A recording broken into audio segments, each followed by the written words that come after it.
Well, hey, my peeps, what is going on? Welcome once again to the Everyday Missionary Podcast, episode 258. And today is not like a normal podcast, all right? Today is for all you like TheoGeeks that are out there that maybe you kind of like thinking about theology, talking theology, kicking it around with your friends, posting stuff on social media, whatever it is. That's kind of today. So we're breaking off of the traditional path of how this incorporates being an everyday missionary, though I bet by the end I figure out a way to tie it back in. But I thought it'd be fun to expose you to something I'm a big fan of that I think not everybody's a fan of in the evangelical kind of theosphere, but I think it's a really important thing. And it's this idea of never quite settling on anything, but always wanting to re-explore everything. Now, again, for some people that is very, very maybe unwelcome or unnerving because they go, no, man, we want to make sure that we just anchor down what we believe, we double down on what we believe, we tighten down the screws, we caulk it with sealant, and we call it done, right? So you don't come back around to the most fundamental things that we believe as evangelicals. And yet, I'm not a big fan of that. Like, don't get me wrong. I'm not talking about like super crazy explorations into stuff where you're like, okay, that's not even Christian anymore. That's not what I'm advocating for here. But I was thinking about how often I have this aversion to systematic theology within our kind of conservative Protestant evangelical space. I have an aversion to it. And there's a lot of reasons I have an aversion to it. But let me give you a sense of perspective where I'm coming from in all of this, and then why I'm getting into the topic I am today, and why it's important to me, all right? And why I think it actually helps me to be a better everyday missionary by the end of this, because I really do think I can tie it back in somehow. So here's kind of the thing I've been thinking about. The Bible that has been handed down to us for thousands of years, right? So starts in the BC era, and it starts in an oral tradition of, persons handing down stories. Eventually, those stories are kind of codified onto tablet or text. They're then kind of put together as this compilation of works, and that makes up the Old Testament. Then eventually we get into the New Testament era, and all these different individuals, they're writing their pieces of literature. They're sending it about. Some things are being seen as universal for all the churches. Other things are saying, no, that's not for all of us. And so things don't always make it into the canon. Some things are canonized. Some things are not canonized. Like there's this whole unfolding process that takes well over 1,000 years, right, to hand us the Bible that we have today. And then in that, there was all sorts of tradition and all sorts of background and all sorts of kind of social, political, moral backgrounds to all of these different things. And so from that, we're given a Bible that if you are handed that Bible with zero guidance, right, you're just given that book and you don't have any outside resources, you don't have any like kind of intellectual Sherpas to take you on the journey up the mount of Mount Biblicism or whatever else, like all of it is going to be then really kind of confusing, and it's going to be messy, and you're going to see things in there that are troubling and other things that are beautiful and some things that are incredibly inspiring and other things that are just deeply discouraging, and you're going to see profound wisdom, and then you're going to see the very people that wrote the wisdom be completely unwise and dumb, right? Like there's going to be this whole crazy mess in there, and you're going to then get into the New Testament where you think it gets cleaner, but you're going to see Jesus advocating for things that seem to run contrary to sometimes the things that Paul says. Not that they really do, but on the surface of it, it might look like that. Like Jesus talks a lot about, hey, you're going to be judged for your good and your bad, where Paul's like, no, you're saved by grace. You're not going to be judged by your good and your bad. And it just seems all kind of like, what do I do with this whole thing? And what it does for me is it reminds me that more than a message to be shared, the Bible kind of stands as a problem to be solved. And I want to be clear about this. I don't mean that it's actually a problem. What I'm saying is it's like a puzzle. It's like some kind of multifaceted item where, you're constantly kind of turning it in your hands, and every time you turn it, you see a different thing. You're looking at a different angle, a different side, a different point of view within it. And you're trying to figure out, how does this all fit together? What is it revealing about God? What does it reveal about us? What does it reveal about life? What does it reveal about God's plan for the world and the ultimate culmination of all things.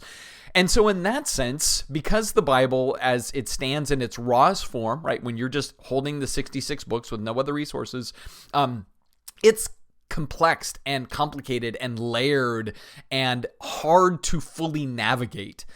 And in that kind of iteration, I think what it drives us to is humility, curiosity, openness, and constant reinvestigation. Like, we're constantly going to it, and we're going to it saying, Holy Spirit, how am I supposed to understand this? How am I supposed to interact with this? How am I supposed to apply this? How am I supposed to process this out and kind of come up with a working understanding of my relationship to God and my relationship to the world, and then my calling as an everyday missionary? Like, all of that is kind of in the discipline of just approaching the raw word as a raw person. And that exercise, I think, gets lost the more we start to build up all of our doctrinal substructures, right? And we kind of start to put up the framework and the roof and the siding and everything else of our systematic theology. It's like the more we do that, we get further and further from the wonderment, the bewilderment, and the kind of unassuming beauty or unsuspecting beauty that's found in the rawness of the scripture itself, right? Like, we start to answer all the questions. We start to strip this very complicated book apart into its individual little constituent pieces, and then we kind of recompile it in a way that makes sense to our 20th, 21st century rational minds. Or maybe we say even it happened starting back with the Reformation and in, like 1531 or whatever else, where we're like, okay, we're going to start systematizing this complexity, and we're going to build a system around what we're trying to work through, and that's going to become the answer to everything. It's going to be like the guarded, or the wall that shapes the garden space, and it's going to be this, again, a walled-in garden of our belief system. And that's just the place we're going to dwell. And it's like the more we dwell there, the more we just kind of have all the right answers. We go, there's one way to approach the Bible. There's one answer to everything. And our answer is the answer. And to swerve from our answer is the answer is somehow then a heresy. And so you don't ever feel that you can ask questions, can push back, can re-explore, because no, this has already been solved for you. Just do what's been solved, believe what's been solved, and that's all there is to it. That's kind of why, for me, then, when I think about the order in which I like to kind of approach the idea of truth, as I go, truth actually starts with a person, which is Jesus, right? In the beginning was the Word was with God, the Word was God. He came full of grace and truth. Jesus is the way, the truth, and the life. So when we talk about truth, I first go, the pinnacle truth is Jesus, right? That's the pinnacle truth.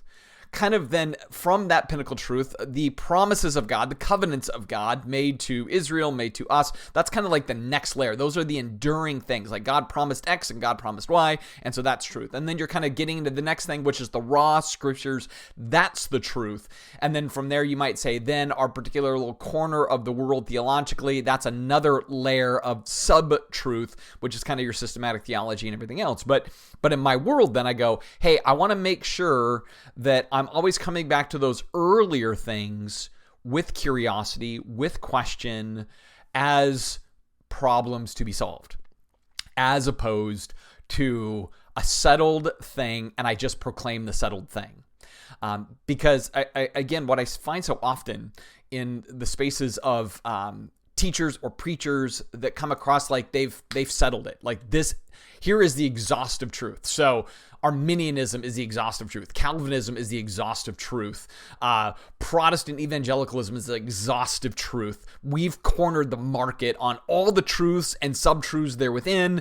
There's no real mysteries left to be explored except the things that the scriptures kind of leave hanging that we can't fully for sure answer. But even then, sometimes those things become absolute too. Like, it's pre-tribulational rapture and it's premillennialism, and the truth is settled even on a mystery like the end of the world, right? And I go, what I see as the fruit of that is pride.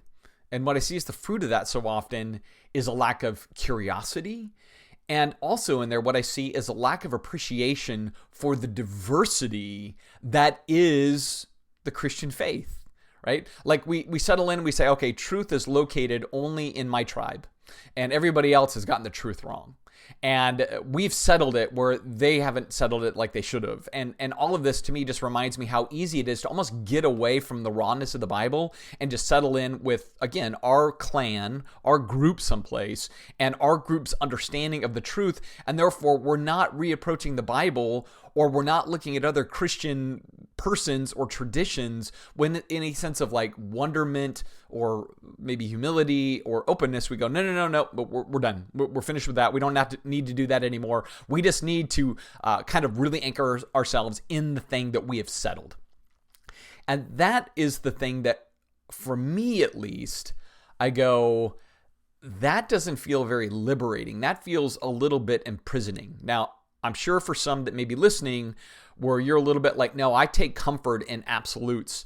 I get it. Or you may say, well, Matt, now what you're saying is there's no such thing as absolute truth. And I'm not saying that. I'm saying there is an absolute sense of truth that none of us can absolutely agree on or figure out. And the other part of this too is, I think the thing that God encourages us to do is to grow in wisdom and to grow in knowledge.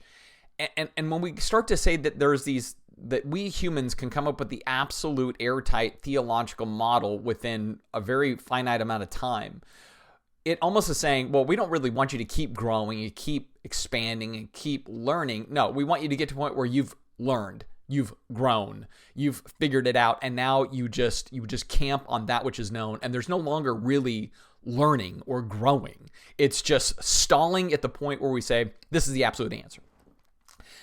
That's why I'm an advocate of saying no. I think we're always meant to be looking at the Bible with fresh eyes and fresh hearts, because part of what's true, whether we always want to acknowledge this or not, because it starts to feel a little bit subjective, part of the way we tend to read the Bible is by way of our life experiences. Like as you go through life and you have new challenges, new heartbreaks, new victories, new exposures or whatever else, it does shape the way you're approaching the Bible. And I think part of this is because God has this higher order to it, right? We can get into the weeds of what's the exegetical meaning of a text that Moses penned, and we're supposed to understand the exact meaning of the time based on the culture, the language, all of that kind of stuff. We can do that. But there's another reality that just says, you know what? As you grow in life, you tend to read these stories in new ways. And they mean something a little bit different than maybe they did the first time. Like I know in my world, I've taught the book of Ecclesiastes every decade of my life. So my 20s, my 30s, my 40s, my 50s, I'll teach it again in my 60s. And every time it's radically different. And what's amazing is I get older and life kind of punches me in the face a little bit. And I get the rewards of the beautiful little things in life too. What I find is I am less certain what Ecclesiastes is fully teaching more than I'm more certain. And I think that's a part of the mystery. Like God loves to do everything inverted, right? The greatest is the least, the first is the last. You want to gain your life, you lose your life, like all these opposites. And I think there's another part, like the more you're in the book, it's not the more you become certain of all the details and the interlocking theologies. You become more certain that God is big and you are small, and that there's absolute truth, but I can't know the truth absolutely. And that humbles me as opposed to emboldens me. It makes me a little bit more like, man, I'm going to be dependent on God to guide me, as opposed to I'm going to be the guide for other people to God because I've figured it all out. Like that just seems to be the way that I at least look at this and go, no, man, that's just not helpful. I think we're meant to have, even God way more celebrates humility over pride. And you look at the religious leadership that Jesus was constantly fighting with, they thought they were right on a lot of stuff. And Jesus is like, dude, you totally missed it. You've misread it. You don't understand it. Your hearts are not soft. You're hard. You think you're wise, but you're foolish. Like all of that is kind of buried in what he's getting at with them. And I still think it comes back to the fact that the way we're to approach this again is, all right, God, what do you want me to learn today? And we do that every day. And in that, God, what are the places where I've assumed I've figured it out and I haven't figured it out? And what are the fruitful outcomes of the right approach to these things versus the wrong approach to these things. And what are ways that maybe I would have said I could never see it this way before, but maybe now you want me to see it this way for the first time because that's the next layer or iteration that you are building into my life. So like an example for me would be like I constantly go back to wanting to understand exactly what the cross does. Like that's a big one for me, right? Like I'm always going back to what does the cross do? Because for me, early on, I was taught about atonement, not from really exploring the Bible, but because I was instantly thrust into a particular theological background that said, all right, here's our systematic approach to understanding what the cross does, how the atonement works, what this all means, the wrath of God on Jesus to atone for the sins of people. And so God crushes Jesus in this only way God can be appeased is by destroying something or someone. Otherwise, God can never be satisfied unless someone suffers for sin, right? And that was the system I was just trained in, right? That's what it is. And I didn't question that for a long time. And then I started like just looking at the Gospels going, why do the Gospel writers, Matthew, Mark, Luke, and John, not highlight any of that kind of thing? Like you would think if they were really wanted to focus on, Jesus comes so that God can express his hatred of sin on something, and Jesus is the something, and so God enjoys thrusting wrath on Jesus. Like you would think that the gospel writers would want to get into those weeds to some degree, but they don't get into that at all. Like it's kind of strange, right? And I'm not saying that there isn't maybe in Paul and other things like places we might look and go, is that what's going on? But see, for the longest time, I'm like, that's just what it was. And then I remember just kind of going like, wow, I feel like I was trained in a system before I really tried to just explore for myself what God is maybe saying about the cross. And then from that, it became kind of multifaceted. I think even more than ever, I think the way I look at the cross, I go, it's the most beautiful way I've ever seen it. And it's incredibly far from the model I was originally trained in. Now, I'm not completely throwing out baby with bathwater or anything like that. But I go, man, I'm far more captivated by the notion that Jesus is God, Jesus comes into the world, and he does the opposite thing time and again. And the most opposite thing he can do is, as God, he takes the wrath of people, right? Of every kind of population, religious, secular, political, just kind of communal, his friends, his foes. Everybody kind of is against Jesus in the cross. And then he's like, forgive them. They do not know what they're doing. Like the most powerful things about the cross, I think, are found in the Gospels. And in there you see where our tendency is to say, you know what? Justice is retribution. That's what we tend to do. Justice is retribution. And what you see Jesus doing in the cross is saying, no, I'm going to take all of their hatred and I will absorb their hatred in love, and I will not retaliate in judgment, but rather I will extend forgiveness, right? And so while being God, he doesn't do what is fully in the wheelhouse of God to do. Say, you all are being unjust, and now I'm going to pour out wrath on you all this day. Like that would have made more sense. Like more than God pouring out wrath on Jesus, it would have made sense for like God is proving humanity is sinful, and I will pour out wrath on all of them.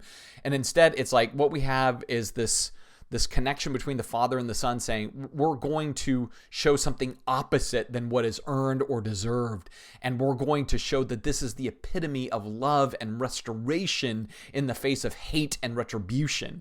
Like, to me, I go, that is a far more profound and beautiful, frankly, I go, that can only be divine, right? To have that kind of disposition. And so for me, then the cross becomes an even more enriching, life-challenging, deepening concept where I go, now I all the more I'm inspired by what I see in the cross because it models to me what I should do. And that's why Peter talks about it in 1 Peter chapter 2. He's like, don't you realize that this is an example for you to follow, right? And Jesus just trusts the Father and everything, right?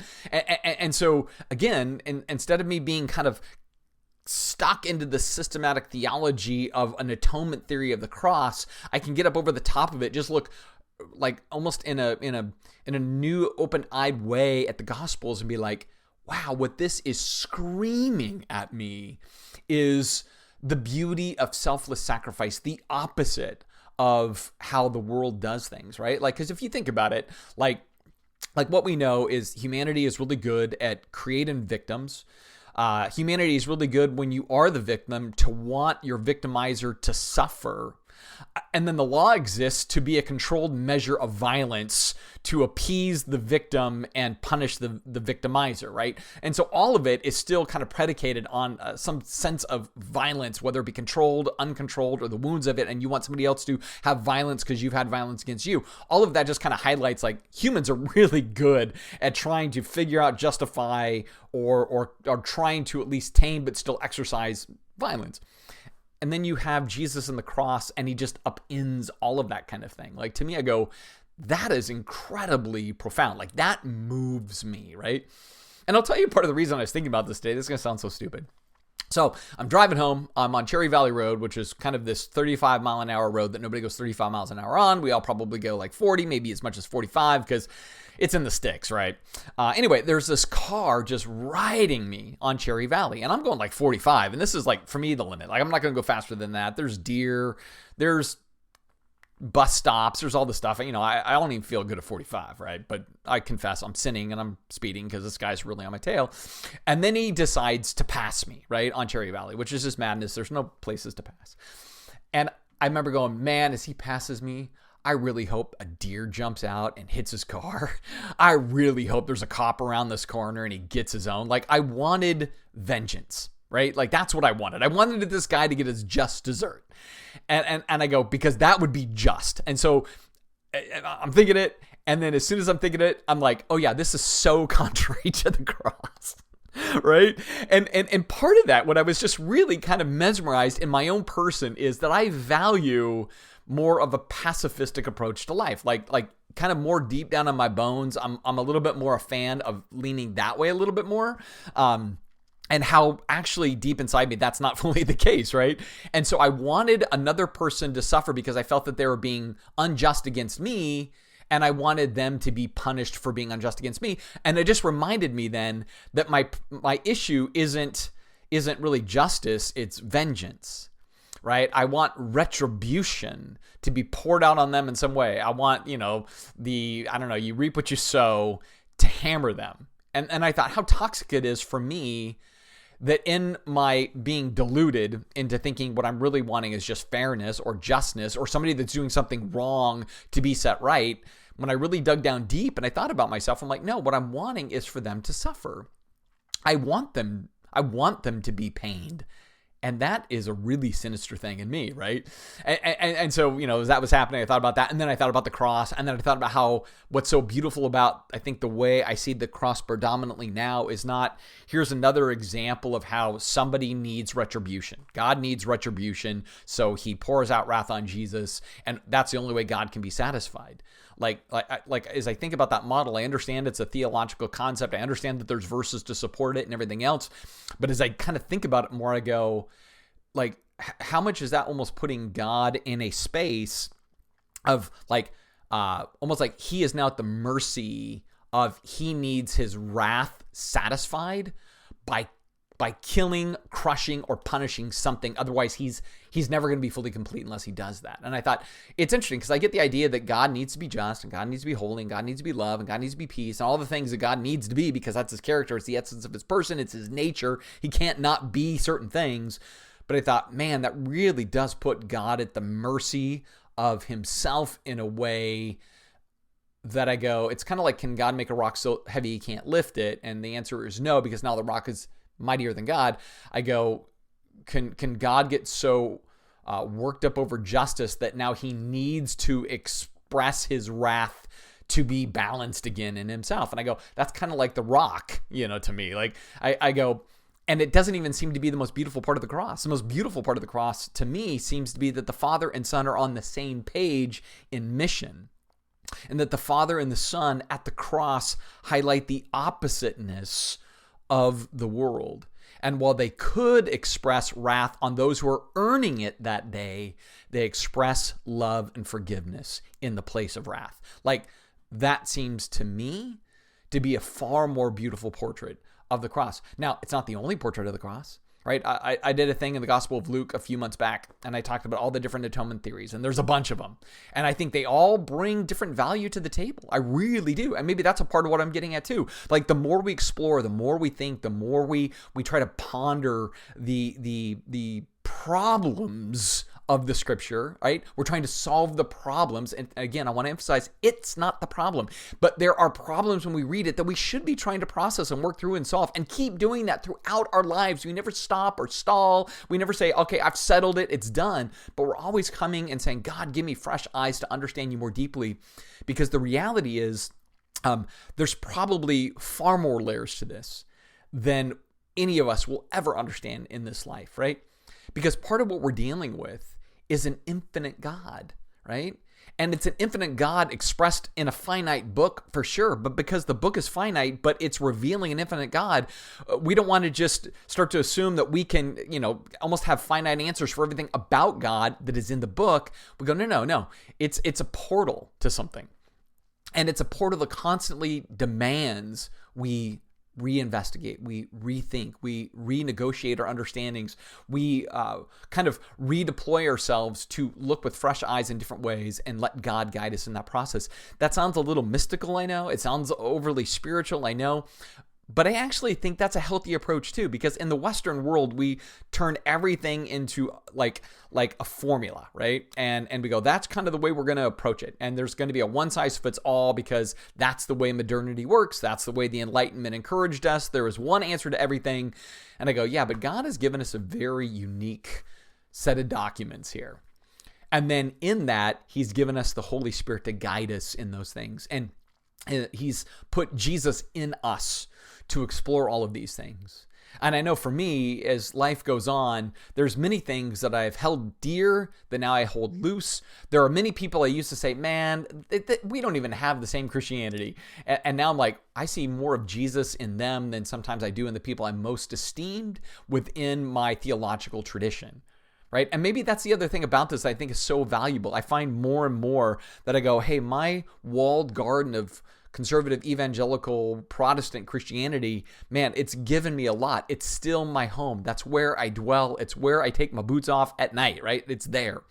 But I realize that there is an ecosystem of Christianity also. And in the ecosystem of Christianity, there's going to be, again, there's going to be like forests, and there's going to be swamps, and there's going to be grasslands, and there's going to be tundras, and there's going to be all these different things that are out there. And yet, as I look at those things, I go, wow, you're showing or revealing an element or an essence of Jesus that is inspiring, that looks like the fruit of the Spirit, that looks like the stuff of the kingdom, that looks like Jesus sounding, feeling, inspiring stuff. And we can learn from those things too. Doesn't mean that we have to go make our home in all of those different places. Because like for me, I make my home in conservative, evangelical, Protestant Christianity. That's my home. But it's my home in such a way where I realize I don't have all the answers there. And for the places that I want to really double down in there, I still want to maintain humility and openness, right? And I think, for me at least, as I continue to grow and to learn, I think that is where the best lessons are taught. For the person that says, I really have nothing left to learn, I'm just exporting to others what I've learned, but I have nothing new to maybe glean, nothing new to be challenged by, nothing new to change. I don't know. It just seems like maybe our walled garden is becoming a prison more than a walled garden. And prisons never serve anybody well, right? And yet I think when we're in these particular mindsets and when we're having this sense of, hey, I never want to stop authentically growing, right? Both in depth and in breadth. The more we're doing that, I think the more it's going to make us effective everyday missionaries. And I think it does that because then we are more in tune with the heart of Jesus. We're more in tune with what Jesus' mission is for the world. We're more in tune with the fact that, even as we come across people that may disagree with us, disregard us, dislike us, we have a heart that says, you know what though, but I want to learn from them. What is it that they don't like about us? What is it they don't like about me? Is it my faith? Is it their assumptions about us? Is it stereotypes that they heard? Is it actual things that really, nope, they're right. They don't like me for this particular thing. And that is certainly a true Christian thing. But it makes us, or it puts us in the mindset of always being curious. right? Always being in that headspace of problems to solve, not simply messages to proclaim. And don't get me wrong, I believe the gospel is a message to be proclaimed. So I'm not trying to say this, problem to be solved is across the board on every single topic. That's not what I'm saying either.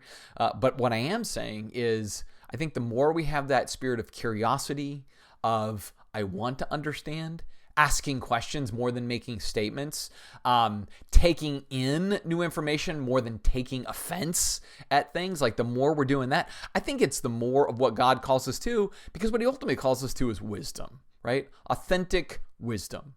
And then in this wisdom, he calls us to then execute our wisdom in ways where the world might look at that and say, you know what, that's weird, right? That's strange. That's odd. And I think many of the ways that happens is even when we are gracious and kind and compassionate and kind of open-minded, like legitimately open-minded.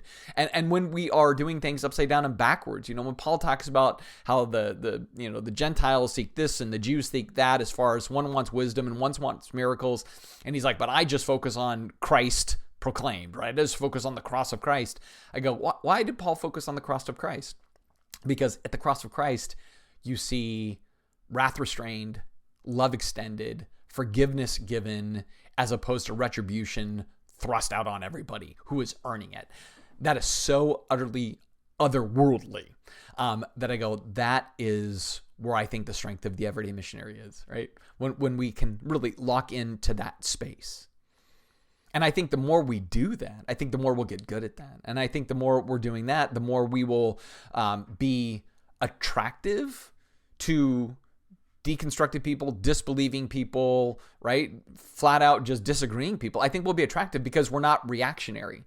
We're again embodying, kind of incarnating the ethos of the cross, which is not lashing out, not hateful against, not eager to pour out wrath on people, but rather, God forgive them. They don't know what they're doing. There's all kinds of things that have contaminated them. There's all kinds of things that have hurt them. There's all kinds of things that even maybe we've done to add to the damage.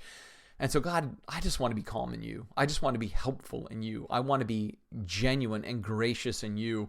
I want to be curious in you. I want to be kind in you. And see, I think that is how the cross plays itself out in our lives, right? It reminds us of the stature of Jesus. It reminds us of the heart of God in the whole equation, right?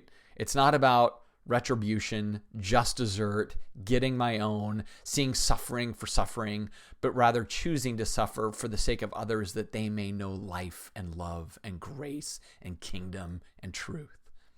And I believe the more we do that and we live like that, the more we will be effective everyday missionaries.